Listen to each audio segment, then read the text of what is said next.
Another wild finish for the Falcons, but they fall short to the Commanders in a 19-13 loss. We're going to be talking about Arthur Smith's play calling, the defense, and if the Falcons' playoff hopes are dead, all on today's rapid reaction here on Locked On Falcons. You are Locked On Falcons, your daily Atlanta Falcons podcast. Part of the Locked On Podcast Network, your team every day.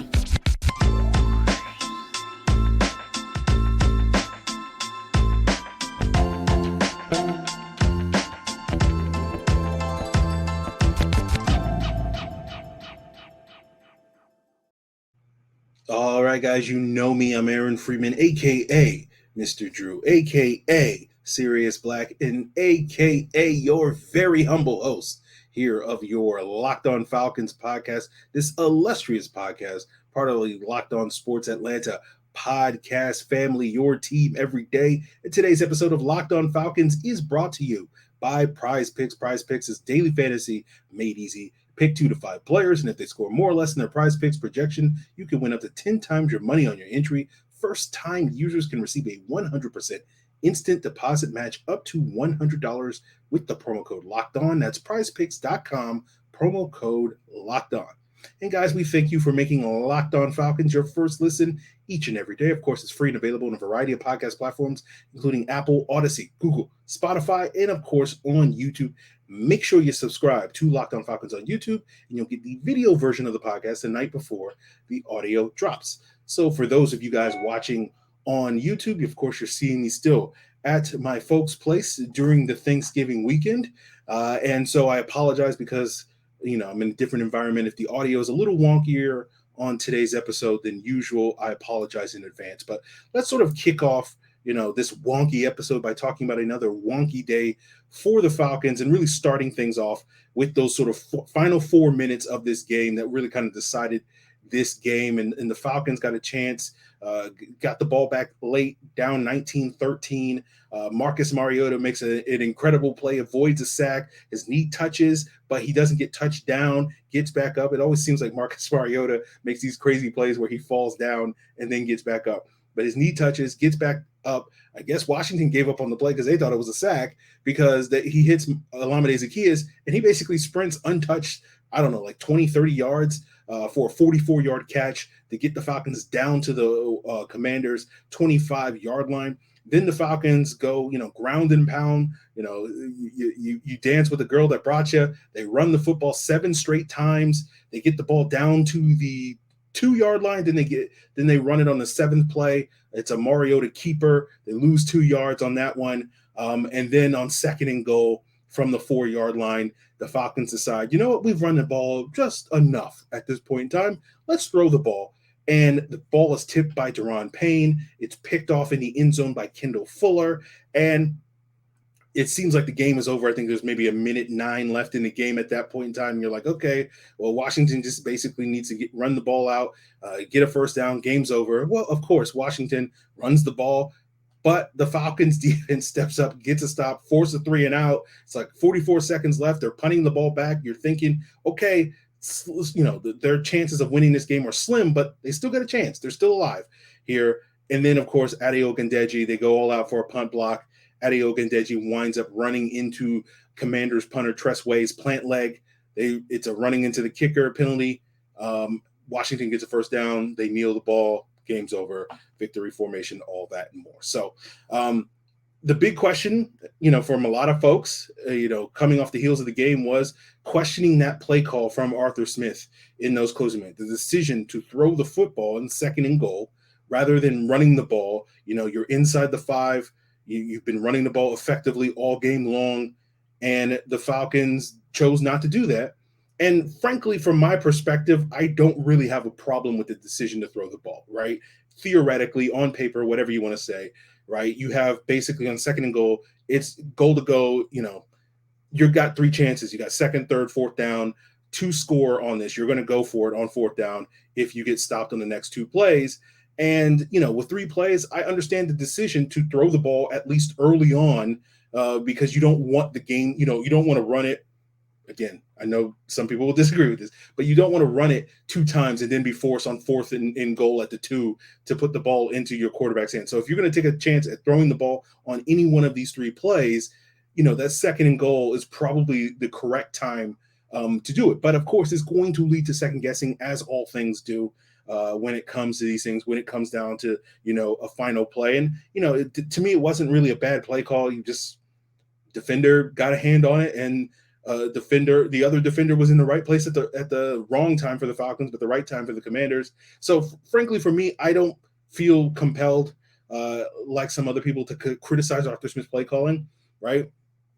I don't think that's really an instance where I feel, like you can nitpick, you can second guess, you can do all that, say hindsight, all that stuff.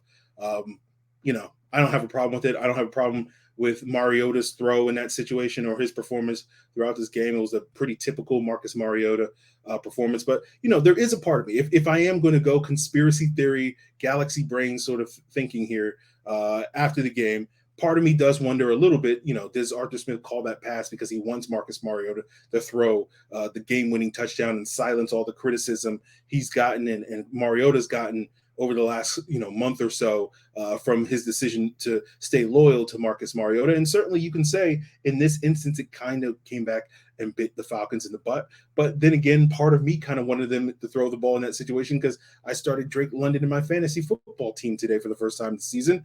And I thought he would have a big game against the suspect Commander secondary. He did not. And I wanted him to get that touchdown to justify my decision to start him. And that was not the case. London did have a nice catch earlier in the game on a 22-yard play. That was a poor throw from Mariota. Could have gone for a bigger gain. He did have a bad drop on the second possession on 3rd down on the screen pass. I know part of the questioning of Arthur Smith's play calling not only is from the final plays, but earlier in the game, in the second quarter, the Falcons went for it on a 4th and 1 in their own territory. And basically his decision to let the clock run down late in the second quarter because he didn't want to give Washington the ball back before halftime with plenty of time to score. So he ran the clock down, called a timeout, and then went for it on 4th down. They handed the ball off to Cordell Patterson. He was stuffed in the line. Again, I don't have a problem with that play call. I don't have a problem with the Falcons' clock management. Again, maybe you do, but I personally don't. So sound off in the comments why you think it was a bad play call or why it was a questionable decision.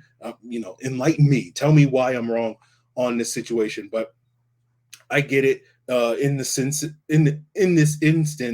I think you can certainly, again, you can second guess it and say, okay, maybe you run a QB sneak on that situation. But I understand if Arthur Smith's reluctant to run QB sneaks, given the fact that last year he basically refused to run any QB sneaks. So we just kind of know he doesn't really like running QB sneaks. And then you couple that with the fact that the Falcons have had many questionable exchanges, right? Poor snapping, questionable exchanges. So I understand maybe his reluctance and his hesitance to want to run it in that situation. So overall, it was kind of a rough day for the offense. Again, whether you want to blame that on Smith's play calling, Mariota's performance, or just simply, hey, Washington has a pretty good defense. I do think that's probably more the latter. I think you need to give Washington some credit here in this instance. They did start very strong on their opening drive, but then things kind of stalled for them. They settled for 3 points. Mariota's running was effective in this game. He did finish the game with 49 yards rushing on 6 carries. Washington did eventually kind of figure out the runs.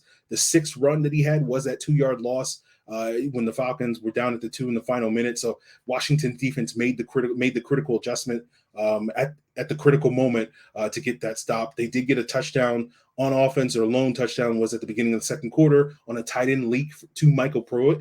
It's nice to see the Falcons involving the tight end leak back in their offense, and certainly without Kyle Pitts. You need to sort of scheme opportunities for your tight end. So again, I think that's positive in Arthur Smith's hat in this instance. But it was nice to see the Falcons running game get going in this game against a very good Washington run defense. It worked until basically it didn't, right? Washington did seem to sort of stymie their running game a little bit better in the second half. But the real key for Washington and why I think they were able to win this game was their ability to control the clock, right? They did this very effectively 2 weeks ago when they upset Philadelphia on Monday Night Football and handed the Eagles their first loss of the season, dominating time of possession in that game. And you look at the final tally, you say, okay, well, Washington held the ball 33 minutes to the Falcons 27 minutes. That's not as huge a deal, Aaron, as you seem to be saying. But then when you look in the second half specifically, it was like 20 minutes to like 10 minutes, or I think it was like 19 and a half to 10 and a half minutes in the second half. And that really sort of prevented the Falcons offense from getting into really any rhythm in this game. And the reason why Washington was able to dominate that time of possession and dominate possession was due to Brian Robinson's running. He had a great day in this game, and we'll talk about the defense as we continue today's episode, talk about some of the struggles, but some of the positives from the defense and some of the concerns moving forward with this Falcons defense as we continue today's episode, guys. But before we get there, I want to tell you that this episode is brought to you by Audible. Audible is releasing a new slate of football podcasts, and we're sure you're going to love them all. Check out Block Forever, a brand new podcast from former NFL All-Pro Ryan Khalil and Audible. I remember Ryan Khalil when he was playing for the Carolina Panthers. He was always nailing Curtis Lofton on those second-level blocks back in the day, and now he's taking the football conversation to that second level, to the next level. So get the inside look into the game through the eyes of some of the greats. Ryan's going to sit down with star players, coaches, former pros from across the league to get real about what happens on the field and behind the scenes, inside the locker room, during team meetings, and even back at the hotel. New episodes of Block Forever will be released every week ahead of Thursday Night Football, available for free on Audible or wherever you get your podcast. Audible, get in the game. And guys, I want to thank you for making Locked On Falcons your first listen each and every day. And of course, for your second listen, you got to check out Locked On Sports Today. Go behind the scenes from the local experts and get the insights that only Locked On can provide by subscribing to Locked On Sports Today, available on YouTube or wherever you get your podcasts. So let's talk about the Falcons defense. They weren't great in this game. Brian Robinson absolutely ran it down their throat, 18 carries for 105 yards in this game. Washington had well over 100 yards. You saw Jonathan Williams get into the mix late in this game. Antonio Gibson was effective running the football. But the Falcons defense, despite struggling for most of this game, did get some stops late in the game, forcing 3 and outs on back-to-back drives in the final 7 minutes of the fourth quarter, giving the offense the ball back to give them multiple opportunities potentially to win it. Of course, the offense didn't take advantage of it, and of course, the special teams screwed them in the end with that second 3 and out stop coming on that, running into the kicker penalty from Ade Ogundeji. But when you look at the overall sort of picture, despite some of the ups and downs, the fact that the Falcons defense only gave up 19 points in this game, they were missing Taquan Graham, which was a big part of why Washington was so effective running the football. I think a lot of it is a lot more forgivable. And then you also factor in that, the other thing that we talked about leading into this game and this matchup on the crossover Thursday with David Harrison of Locked On Commanders was, key matchup was AJ Terrell versus Terry McLaurin, right? And AJ Terrell, basically kept Terry McLaurin really in check in this game, right? McLaurin did finish with 4 catches for 48 yards, had a 26-yard play on a crosser, I think, on the opening play, but AJ Terrell was not covering him on that game. But then after that play, Terry McLaurin was pretty quiet. Next Gen Stats put out a tweet after the game that they charted Terrell lined up over Terry McLaurin on 14 of 19 routes, about 74% of the time. And on those plays, AJ Terrell only gave up 1 catch on 2 targets for 3 yards, right? So it was a great day for AJ Terrell, a nice bounce back game, had nearly an interception on one play in the game but the ball kind of hit he tracked the ball on the ground, so it didn't count. But it was a critical stop in a sort of a 3rd and long situation on a deep comeback. So it was a great play by AJ Terrell there. So a great day for AJ Terrell. I count that as a win, right? The 2 matchups I was worried about in this game with Brian Robinson, Terry McLaurin, AJ Terrell was basically able, from all we can tell, to take Terry McLaurin out of the matchup. And so it was basically all on Brian Robinson. But of course, due to the absence of Taquan Graham, the Falcons' run defense was not as stout. We did see a lot of Jaleel Johnson, who the Falcons just elevated or just claimed off of waivers last week to fill the shoes of Taquan Graham this week. He made his debut, had a couple of plays here or there. But speaking of Taquan Graham's injury, there was another injury in this game that we are going to have to keep a monitor on over the next couple of days. It's going to be Arnold Ebiketie. He had a very good day. He had a couple of pressures, a quarterback hit early on in this game, but then exited the game around the second quarter with a forearm injury. He was spotted by folks in the press box with a wrap on his forearm.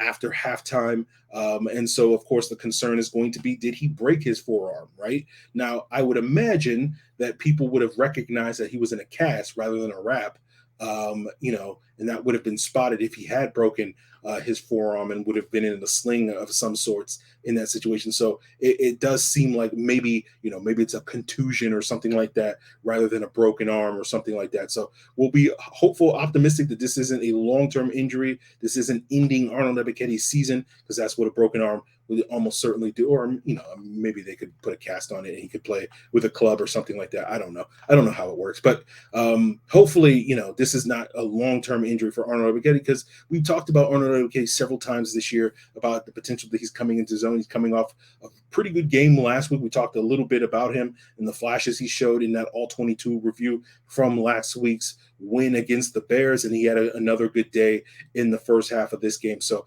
that would be another big blow to this Falcons defense, losing a young player that certainly has not reached his full potential, but like Taquan Graham, starting to come into his own. So we'll keep an eye on that moving forward. But, to wrap up about the defense, I know a lot of people are going to be quick to criticize the defense, as they often are. I'm not, in particular. Again, similar to the conversation with the play calling criticisms, just, I don't really see, it's not something to me that's worth, crying about, basically. No offense to anybody, but if you feel like you need to complain about it, then go ahead, do you. You're just not going to hear me talking too bad about these things on this podcast at the very least. So, for me, a lot of it is due to probably having lower expectations with the defense than you, and just basically like, okay, well, I have low expectations. They're meeting those expectations, so I don't feel the need to complain about it. As I said earlier, I did expect Brian Robinson to feast against what has been a very poor run defense all year long. And I think Brian Robinson, I was a huge fan of him. I really wanted the Falcons to draft him. It's part of the reason probably why I was not as high on the Tyler Algier pick, because I'm like, man, Brian Robinson would have been a home run. But to Tyler Algier's credit, he did play really well in this game. He's played really well over the last couple of weeks. So it's nice to see him sort of redeem himself, at least in my pre-draft eyes or post-draft eyes in that instance. But as I said, Robinson and McLaurin were the two guys you needed to stop. We stopped McLaurin. I did not expect them to stop Robinson, so stopping one of those guys to me is a win for this defense. Stopping both seemed like an impossible task, and as long as they check one of those two boxes, I count that as a positive. And the box that they didn't check was the box that needed the team to have a good front seven, which they don't have. We know that they don't have. So again, going back to those expectations, like, what do you really expect in that? Dean Pease can't wave a magic wand and magically, give this team a really good front seven. That's something that we're going to just have to work towards building. Hopefully this offseason will make the investments so that we will not be having these low expectations a year from now. But at this point in time, again, what are you expecting out of the Falcons? So again, you give up 19 points, you should win that game, right? I think most people would have said, hey, we only give up 19 points. We should win this game, especially when you have a quote unquote top 5 offense, right? And we talked about this a little bit on Friday's episode, that top 5 scoring mark, which I'm sure will take a hit this week. It was a little misleading because the offense is closer to league average. And in this game, they looked much closer to league average than they had before. So to me, when I look at this game, I don't have that many criticisms for the defense. It's mostly on the offense. And again, I don't blame that on play calling or the quarterback in this instance. I know, rare instance for the 5 of you that, think I'm the biggest Mariota hater in the world, that I'm not blaming this loss on Marcus Mariota. We barely talked about Marcus Mariota. Probably the only podcast we're going to barely talk about Marcus Mariota. I thought he was fine, solid, was able to make plays with his legs, and no complaints about Marcus Mariota's performance in this game. He missed some throws, but again, what do you expect from Marcus Mariota other than him to miss a couple of throws? So no big deal to me. Fine performance from him. So it just basically, the Falcons just didn't make the plays that they needed to make to win the game. That's basically it. And Washington did. So, if you're going to be a playoff team, you kind of need to make those plays. And so we kind of need the offense to be better overall, in order for the Falcons to win games moving forward, to be that playoff team. And so, we'll talk about that as we wrap up today's episode, talking about, sort of, are their playoff chances dead now that their record falls to 5-7, and we'll get into that as we continue today's episode. But now I want to tell you about our sponsor, Prize Picks, a fun new way to play daily fantasy. You can pick 2 to 5 players, and if they score more or less than their Prize Picks projection, You will win up to 10 times the money on your entry, and it takes less than 60 seconds to enter at Prize Picks. And the great thing is you're not competing against other people. It's just you versus the projections, and whether it's NFL, NBA, NHL, PGA, college football, so much more. Prize Picks is safe, it's fast, it's easy. It's currently in operation in over 30 states in the U.S. and Canada. All you got to do is download the Prize Picks app or go to prizepicks.com to sign up and play daily fantasy sports. First-time users can receive a 100% instant deposit match up to $100 with the promo code Locked On. That means if you deposit $100, you get $100 to play with. If you deposit $50, Prize Picks will give you $50. Don't forget to use that promo code Locked On at sign up for an instant deposit match up to $100. And guys, I want to let you know that Locked On Falcons is also available on Roku and Amazon Fire TV as part of Locked On Sports Atlanta. Get that same great local sports coverage 24/7 for free by downloading the Locked On Sports Atlanta app, now available on Roku and Amazon Fire TV. So the Falcons' playoff hopes, it's not over, right? But, I'm not sure how many more NFC games the Falcons can afford to lose moving forward. I think the answer is 0.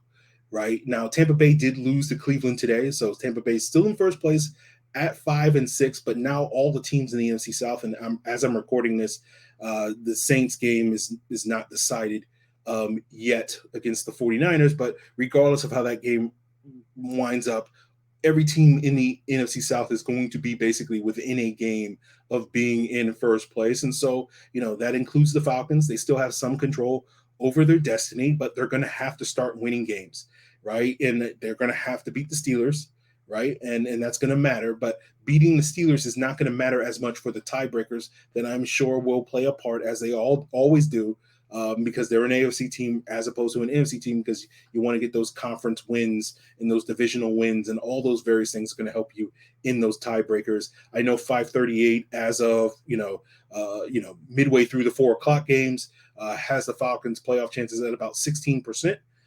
As I'm recording this, if the Saints do wind up losing to the 49ers, and then next week the Falcons beat the Steelers and the Bucs also lose to the Saints, then you will have the Falcons playoff chances basically double, according to 538, and be at 31%. And I just checked the score as I was saying that, and the 49ers are up 10-0,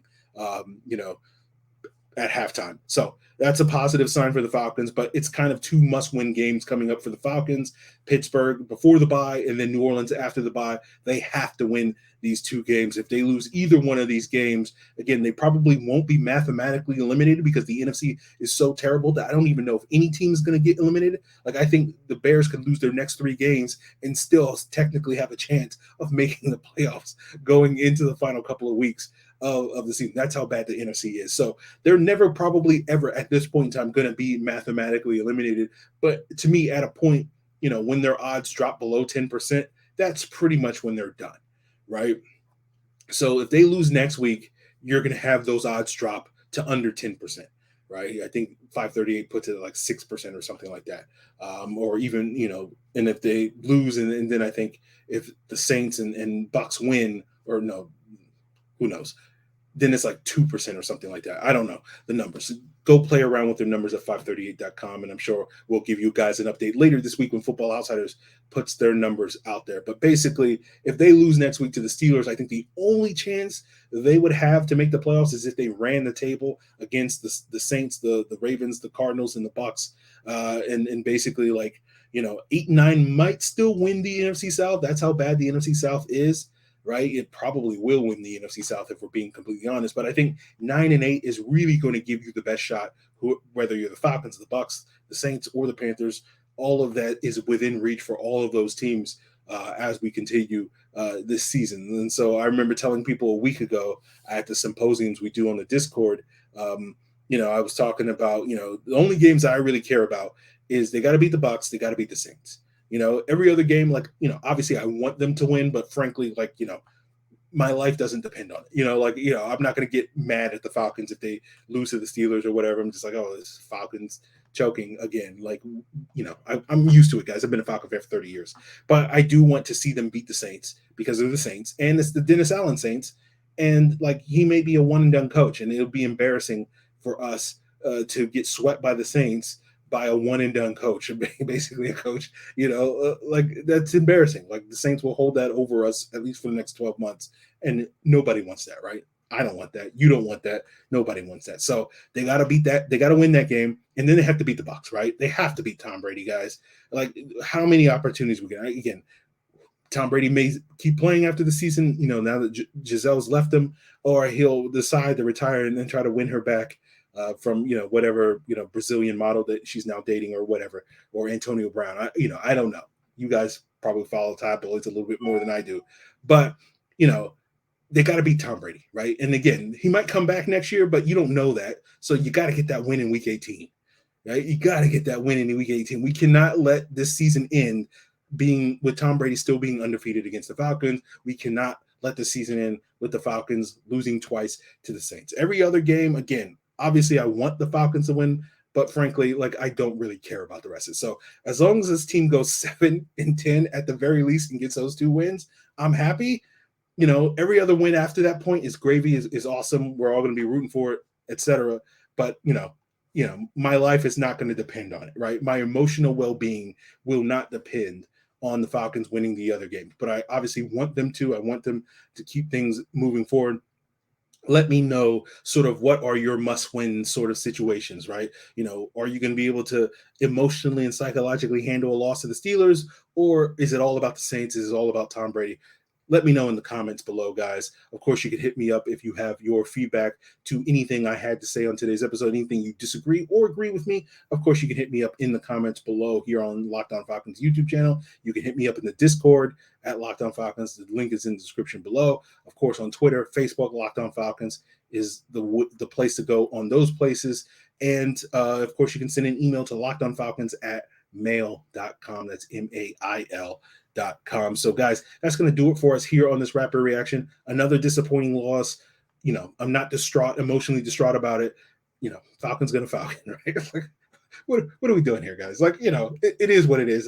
I know it's a no-nothing statement when people say it is what it is, but like, it is what it is. What else are you going to do as a Falcon, man? We're used to this at this point in time. So, yeah, we'll see if they can bounce back next week against the Steelers and defeat my boy Kenny Pickett. Pitt legend, and TJ Watt, good grief, McGarry Allen's gonna be tough that week. So we'll see if the Falcons can sort of circle the wagons and get things back on track for them, or if this is basically the death knell of this 2022 season. And of course, we'll have you covered all week long here on Locked On Falcons as your first listen. And always make sure Locked On Sports Atlanta, Locked On Sports Today, Locked On Hawks, Locked On Braves, Locked On Bulldogs is always your second listen as well. And of course, check out Peacock and Williamson and Locked On NFL all week long to get the scoop on the other 31 NFL teams this week. So guys, really appreciate it. Till then.